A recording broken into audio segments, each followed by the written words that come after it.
What's going on, everybody? Verone McKinley the third here with special guest Ifo Ekpre-Olomu, Sure. former Duck, legend, great. How you doing today? I'm doing great. How about you?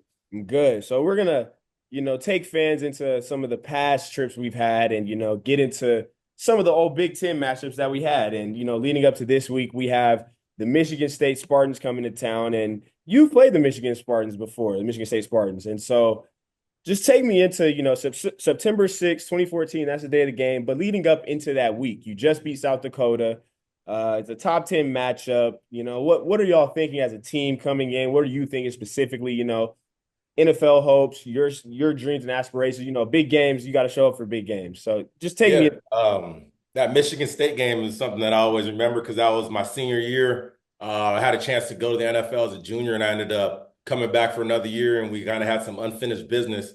Wanted to get some national championship and be that first team to bring home the championship. So Michigan State was really our first test of the year. We all knew ahead of time leading up to that game in the offseason, we got to be prepared. I think they actually almost went to the championship the year before, and they had obviously a quarterback that was All-American. They had a running back. They had a bunch of defensive linemen, and the big thing about Oregon at that time was, are we tough enough up front? Can we stick with the big boys? And Michigan State was pushing people around at the time, and yeah, that was one of those games where it really was that barometer where we could figure out, are we that team? Are we those guys? And I thought that we definitely got punched in the mouth first half, and I think we were down by like 10 points, maybe. I can't remember, but we came out second half with that belief because we knew we were a better team. We just had to execute, and yeah, I mean we just turned it up to another notch. Just finally get to see that Oregon speed. 100%. So, we'll get into the game itself. Yellow uniforms that week. Did you have any, specific swag? Did you wear the same thing every week? Were you very particular on what you're going to wear, accessories, visor? Take me into that process for you. So normally I'm always wearing like sleeves, like long baggy something, but like we were playing and that game was actually 105 at kickoff. I think it was like 115 on the field. So they were telling us ahead of time, like everyone stay hydrated. You're gonna be cramping up. It's not gonna be good. And I remember they had Revis cleats just came out. So they had Darrell Revis. He had like some new cleats out. So it was like me and a couple other guys who got to wear them. I'm not really like a high top cleat person, but I brought them out those games. I remember they had like a strap on it, and I can't do the strap, so I had to cut off the strap, make it look make it look like that's what it's supposed to be like. But now for like my game fit, I just have to feel loose. Like I gotta feel comfortable. If anything's tight, I gotta cut it, I gotta take it off. Like I gotta be able to move my arms. But other than that, like I wasn't very superstitious on what I wore. I just knew I gotta look good, and you look good, you play good. That's how it starts. Exactly, exactly. I'm already knowing. So Eric Dargan's interception happened in the first quarter. He's running. Tell me what were you seeing as he's running? And everybody's seeing they're waving him, and then boom, he just gets blasted. What? Tell me, take me into that play right there. I think I was actually on the other side of the field, or I was a little farther away.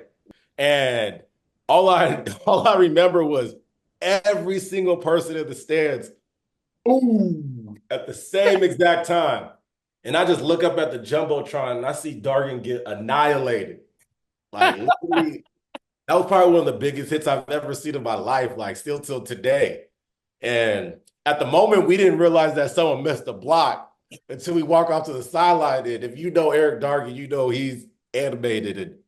And Dior's like, that was my bad. I went past him. I missed him. And yeah, Dargan had to let him know a little bit, but it's all love, man. Something that happens sometimes.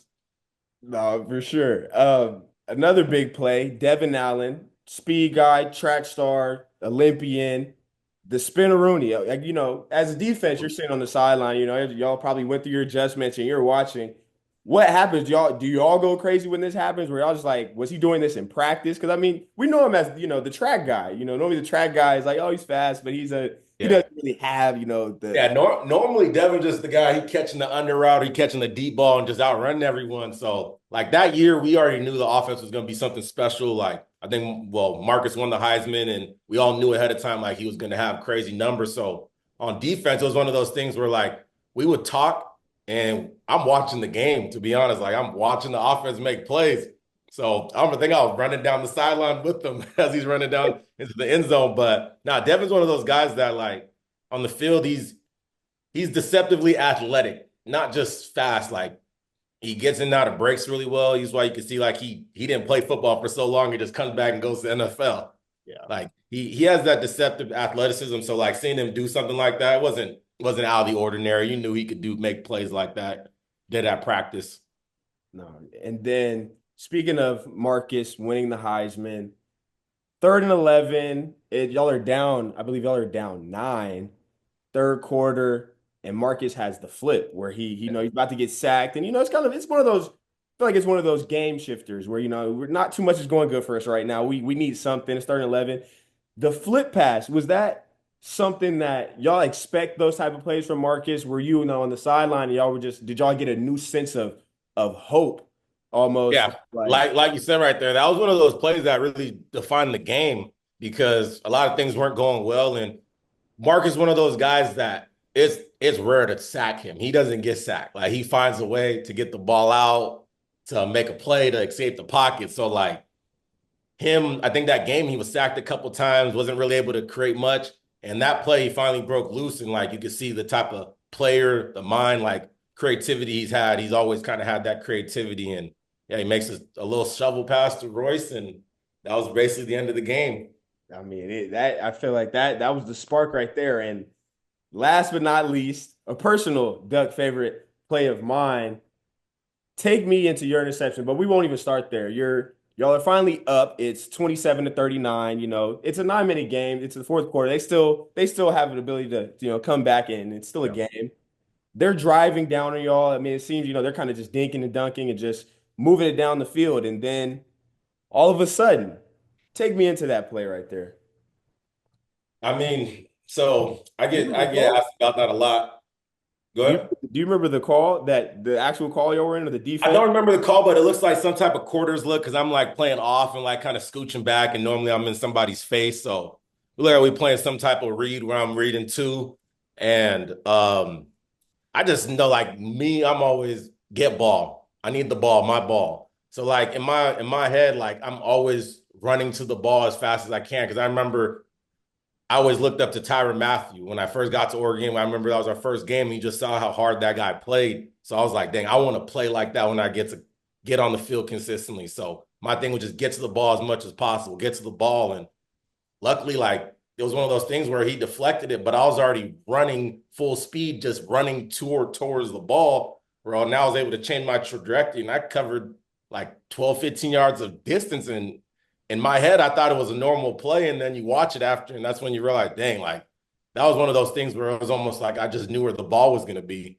You had to go get it. I mean, Yeah, full extension. I mean, we already know as defensive backs, that's always, tips and overthrows, got to get those. But that's one you sure. really had to go and extend and reach for that one. So, I mean, phenomenal play. That pretty much sealed the game. Essentially, offense goes down, and they just basically ran the clock out. So, Yeah. y'all win this game. But lastly, where do y'all felt this left you as a team? You just beat a top 10 opponent. Now, of course, we know what happens later on in the year with the Heisman and going to the championship and everything. But just where were y'all, 2-0 at this point? Where do you remember you guys being at from a mental standpoint? Yeah, I thought it just gave us a lot of confidence at that time because like we didn't play our best game, especially in the first half, and we were able to win by a couple scores and honestly had some being a little comfortable at the end of the game, which is always something good as a team when you're playing against a team that's supposed to be a big challenge. Gives you really that boost that now in the season, regardless of what happens, you're going to be able to overcome that adversity, and really when you need to turn it on a notch, you can. And that was really our season as a whole. Like we won that game, and we slipped up, I think, a Thursday night of one of those trap games you play on a Thursday, getting ready for a bye week, and we lost by a score to Arizona. And after that point, we really didn't have any slip ups again. We had some injuries towards the end of the year, got to the national championship still, and then played granted against Ohio State team that ended up being one of the best teams ever. So yeah, that year was a special year, and a lot of good, obviously a lot of things that we wish could have took back. But yeah, the season was special, and all started with that Michigan State game.